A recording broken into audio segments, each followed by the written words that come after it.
Assalamualaikum warahmatullahi wabarakatuh. Nama saya Andini Febrianti dengan NPM 2021 1414539, Pendidikan Ekonomi kelas S3E. Pada mata kuliah kurikulum pendidikan, ini merupakan tugas yang akan membahas tentang pengembangan kurikulum KTSP dan kurikulum 2013. Baik, akan saya mulai untuk pembahasan pengembangan KTSP dan kurikulum 2013. Pada pengembangan KTSP dan kurikulum 2013, Satuan Pendidikan Penyelenggara Pendidikan Kesetaraan mulai tahun pelajaran 2019-2020 wajib melaksanakan kurikulum 2013. Namun, sebagian ada yang menganggap bahwa implementasi kurikulum 2013 tidak memerlukan kurikulum tingkat satuan pendidikan, yaitu KTSP, dan bahkan ada yang dikotomikan kurikulum 2013 dan KTSP. Ternyata, kurikulum 2013 juga tetap memerlukan KTSP. Berdasarkan Peraturan Menteri Pendidikan dan Kebudayaan Nomor 61 Tahun 2014, bahwa dalam melaksanakan kurikulum 2013 diperlukan kurikulum operasional yang disebut kurikulum tingkat satuan pendidikan. Pasal 1 angka 1 menyebutkan bahwa kurikulum tingkat satuan pendidikan yang selanjutnya disingkat KTSP adalah kurikulum operasional yang disusun oleh dan dilaksanakan di masing-masing satuan pendidikan. Pada bagian lain disebutkan bahwa KTSP dikembangkan, ditetapkan, dan dilaksanakan oleh setiap satuan pendidikan. Adapun pengembangan KTSP tersebut mengacu kepada Standar Nasional Pendidikan dan Kurikulum 2013. Menurut pemahaman tersebut, maka setiap suatu satuan pendidikan, termasuk penyelenggara pendidikan kesetaraan, sebelum melaksanakan kurikulum 2013, wajib hukumnya untuk mengembangkan kurikulum operasional. Terlebih, pendidikan kesetaraan memiliki muatan kelompok khusus yang harus dikembangkan dan ditetapkan oleh satuan pendidikan sebelum kurikulum dilaksanakan. Artinya, sebelum satuan pendidikan melakukan analisis konteks, maka ia tidak akan memiliki kurikulum operasional yang akan dijadikan acuan dalam melaksanakan pembelajaran di sekolah. Lalu, apa yang menjadi landasan pengembangan kurikulum KTSP? Sekolah memang memiliki kewenangan untuk mengembangkan KTSP, akan tetapi kewenangan sekolah tidaklah mutlak. Dalam pengembangan kurikulum, setiap sekolah harus mengacu kepada landasan yang sama secara nasional.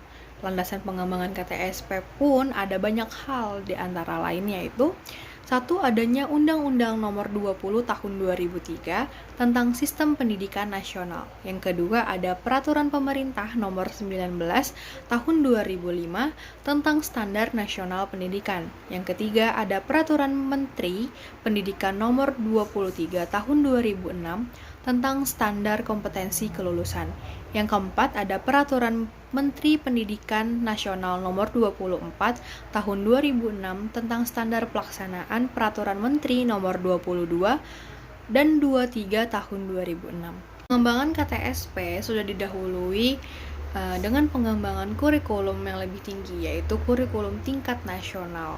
Pada tingkat nasional, pengembangan kurikulum ini dilaksanakan dalam rangka mengembangkan standar nasional pendidikan yang mencakup standar isi, standar kompetensi, dan standar lulusan. Hasil pengembangan dari kurikulum tingkat nasional ini akan dijadikan landasan dan acuan dalam mengembangkan KTSP tentunya. Dengan begitu, dalam pengembangan KTSP pasti memiliki strategi. Strategi dalam pengembangan kurikulum KTSP ini diantara lain yaitu melakukan sosialisasi KTSP kepada seluruh warga sekolah.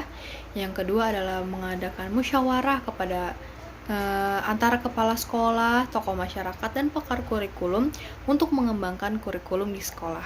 Yang ketiga, menciptakan suasana yang kondusif dalam kegiatan belajar dan mengajar, penyiapan sumber belajar, mengembangkan dan menciptakan disiplin peserta didik, mengembangkan kemandirian kepala sekolah, dan membentuk karakter guru.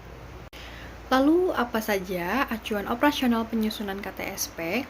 yaitu diantaranya peningkatan iman dan takwa, serta akhlak yang mulia, peningkatan potensi secara kecerdasan dan minat sesuai tingkat perkembangan dan kemampuan siswa, keragaman potensi dan karakteristik daerah dan lingkungan, tuntutan pembangunan daerah dan nasional, perkembangan ilmu pengetahuan, teknologi dan seni, dinamika perkembangan global, persatuan nasional dan nilai-nilai kebangsaan, kondisi sosial budaya dan masyarakat setempat, juga kesetaraan gender dan karakteristik suatu pendidikan.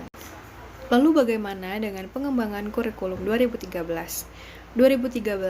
Kurikulum 2013 tentunya dikembangkan untuk meningkatkan kualitas pendidikan di Indonesia agar sejajar dengan negara-negara lain, khususnya negara-negara di kawasan Asia. Apalagi hasil PISA, Program for International Students Assessment, mengindikasikan bahwa kiblat dunia bukan lagi ke negara-negara Eropa, namun sekarang beralih ke negara-negara Asia, seperti Cina dan Singapura.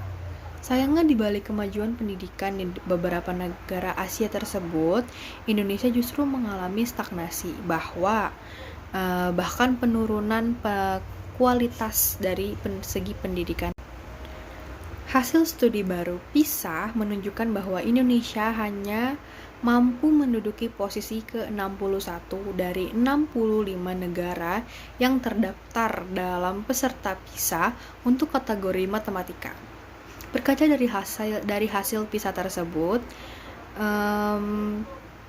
pemerintah melalui Kementerian Pendidikan berupaya meningkatkan daya saing pendidikan Indonesia melalui pengembangan kurikulum 2013.